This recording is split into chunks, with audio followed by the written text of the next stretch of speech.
Big Dreamers, Katie Rhines, your registered dietitian, is here. Venice Beach, California, out here, taking a deep breath. How beautiful is this? How incredible is this life? How did we get here? I don't know. This is an absolute dream, miracle, amazingness. Today, we're going to have a conversation about energy, about caffeine, about getting our energy and the effects of caffeine and what's healthy, what's not, and my recommendations. So I am exhausted. Like, staying up till 4 a.m. even just once really affects me, and having caffeine really affects me, and like I literally cannot function. The next day or two withdrawing from caffeine is like absolutely so difficult for me, and I don't know if anyone can relate out there. Please comment below your thoughts, but I'm really excited to dive right into this. So did you know that 80% of US adults use some kind of caffeine? And that's like so mind-blowing. And also with that, did you know that the antioxidants from coffee beans are actually the number one way that US adults, wow, I'm so tired, that US adults get their antioxidants from beans? So many people drink coffee. There's literally like 1 or 2 coffee shops on every corner. How would everyone survive without coffee these days? And what's crazy is that caffeine is a central nervous system stimulant. It's a drug, it really is. And it affects us in a lot of ways, positively and negatively. So I'd like to go over a few things. So studies actually do show that caffeine, like a cup of coffee every day, has been shown to be correlated with decreased risk of Alzheimer's, decreased risk of multiple sclerosis, decreased risk of dementia. And actually, a small intake of caffeine every day has also been shown to decrease suicidal thoughts, and which is very interesting to me. So some like mental stimulation and alertness from this caffeine can be beneficial, but there's also a slew of negative effects from caffeine as well that I'd like to go over. So yes, it is a central nervous system stimulant, causes us to be more awake, to manage drowsiness, and even to decrease headaches. But with this as well, when we're withdrawing from caffeine, it's really been shown to increase headaches and lead to migraines. So yeah, too much can give us headaches, mostly linked to withdrawal. So withdrawal from caffeine, that means when you're coming down from caffeine and maybe the next day after you've used caffeine, and I experienced this for sure. It leads to anxiety, irritability, drowsiness, and tremors. That's 100% what I experience when I'm withdrawing from caffeine, is I get super irritable. And these also, not only withdrawing from caffeine, which when we're drinking caffeine, our energy goes up, and then it plummets down even lower than where we were at to start with. Okay? So that's going to lead to like extreme exhaustion. And yeah, for me, I get super irritable, and my hands will shake for sure. And for me, I also tend to get, my heart starts racing really fast when I'm drinking caffeine or when I'm on coffee or matcha. My heart will start racing. And actually, I want to say there is a difference between coffee and matcha. Matcha is probably my number one recommendation if you are going to need caffeine in your life. Tea, for sure, is preferred in my book to coffee. The antioxidants and benefits of tea are way less, okay, so the antioxidant, wow, like, wake up, Katie. Oh my gosh. The benefits are way more than in coffee. So coffee, it's just from the beans, whereas from tea, it's really these like sprouts and greens that you're getting a lot more antioxidants and phytochemicals from, and it's way less stimulating. It's kind of a slow release. Matcha, the antioxidants in matcha are unbelievable. So that's like the green tea sprout powder form. and it's a much slower release in energy and a much calmer crash, whereas coffee, it's really a spike and really a crash, okay? So that's my recommendation. I haven't drinking coffee in a while, but I still feel it from matcha. I'm like super sensitive. And yeah, it's just a reminder that like, let's set up a life where we can go to bed on time and like have a nice circadian rhythm. And like, when I'm in my flow, I actually don't even need an alarm. Like, I wake up before my alarm. It's really nice. So let's all like get back to that. Drink our water. Nothing kale can't fix. Drink our green juice, and we'll be fine. Sorry, going back to this though. So overdosing on caffeine, I will never ever recommend 5-hour energies or monster drinks and these pre-workout concoctions that have caffeine in them. There's a lot of really bad side effects from overdosing with caffeine, and that can lead to confusion, hallucinations, vomiting, convulsions. So when I was personal training at LA Fitness, I was working with a personal trainer who was using a lot of 5-hour energies, a lot of pre-workouts, and I actually experienced him having a seizure. And it was really scary. People don't realize that caffeine is really like, be careful what pre-workouts you're using. Like, these things aren't regulated, and yeah, don't overdo it with caffeine. Like, no more than 300 milligrams per day is the recommendation.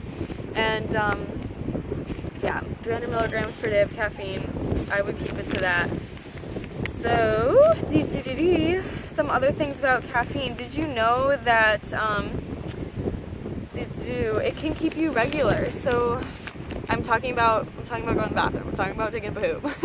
People say that drinking coffee helps people poop, and that's all wonderful. If you have too much caffeine though, it can lead to diarrhea.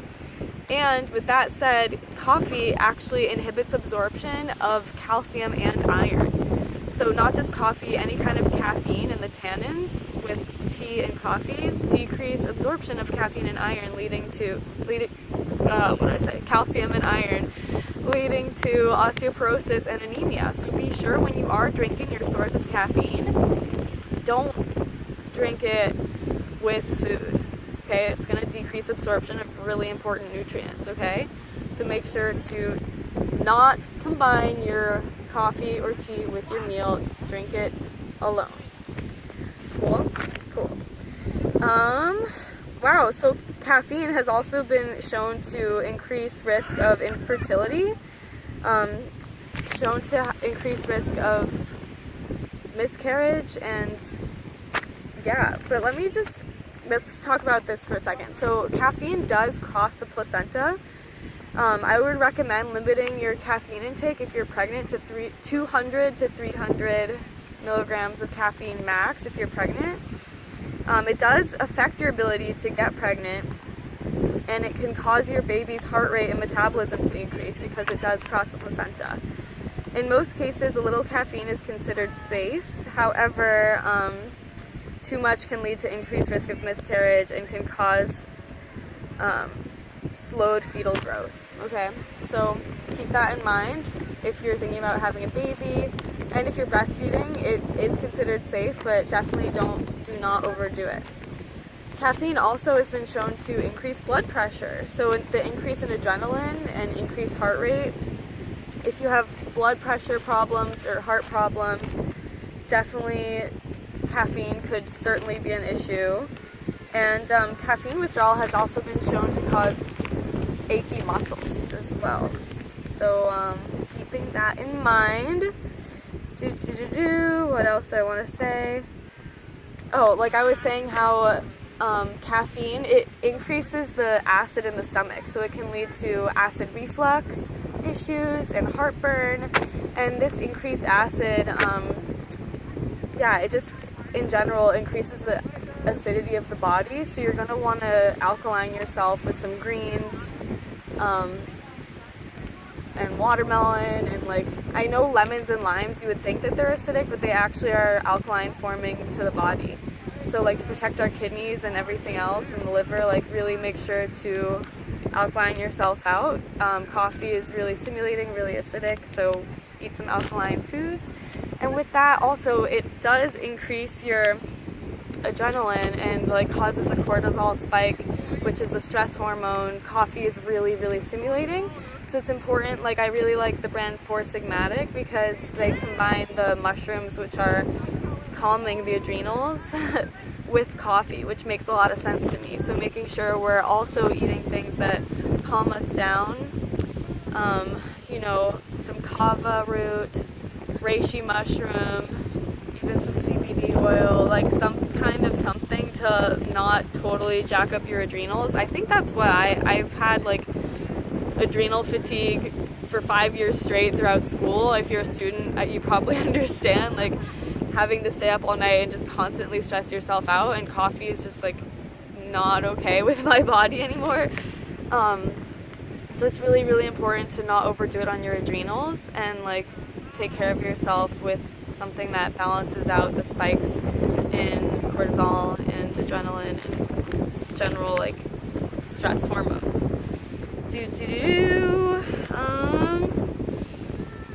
Oh yeah, so it also causes an increase in urination. So caffeine, it is processed in the liver and it does not get stored in the body. It gets excreted, which leads to an increase in urination.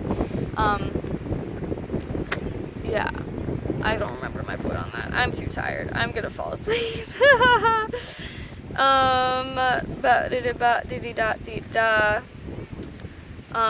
Just drink plenty of water and know that, yeah, it's just basically causing decreased absorption of some nutrients, and you're gonna want to look out for that. Am I okay? I don't know. It just makes me think, like, when I was younger, I would do ski trips and get up at, like, you know, 5 a.m. to drive to New Hampshire. I'm from north of Boston, and we would ski all day Saturday with my friends on these, like, ski trips. And then all day Sunday, I would be passed out on the couch, like, asleep. And this was when I was, like, what? How old was I? 7th grade? So I was, like, 12 years old. And now that we're adults, like, we don't let ourselves sleep. Like, I so badly just want to, like, sleep all day sometimes. I'm just exhausted. And it just feels, like, wrong. Like, it feels like I can't do that anymore. Like, what's so wrong with letting ourselves sleep? And I so give credit to people who are able to sleep in, people who are able to nap. I'm going to do that, and like I think that you should too. Like, I think that it's about time we listen to our bodies, and like when we need to sleep.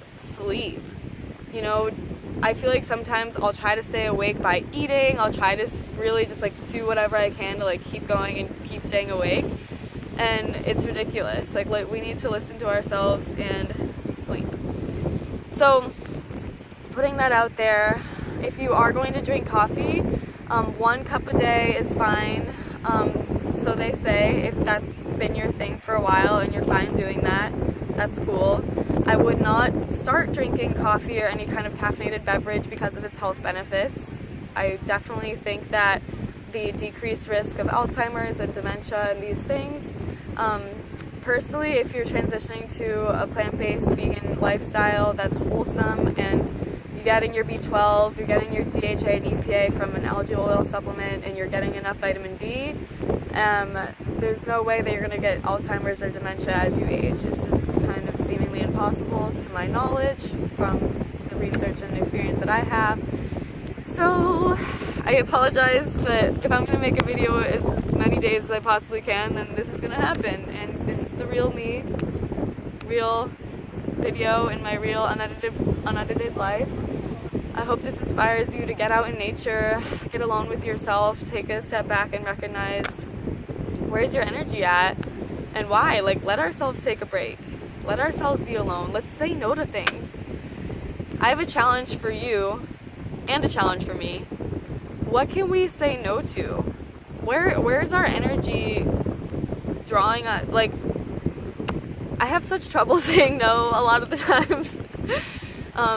People are always going to invite us to do things and go places, and we don't have to say yes. We can choose, and strongly choose with a smile, to say no. I need a self-care day. I need to take some time alone. I need to rest. I need to meditate for a second. Okay, let's have that be okay.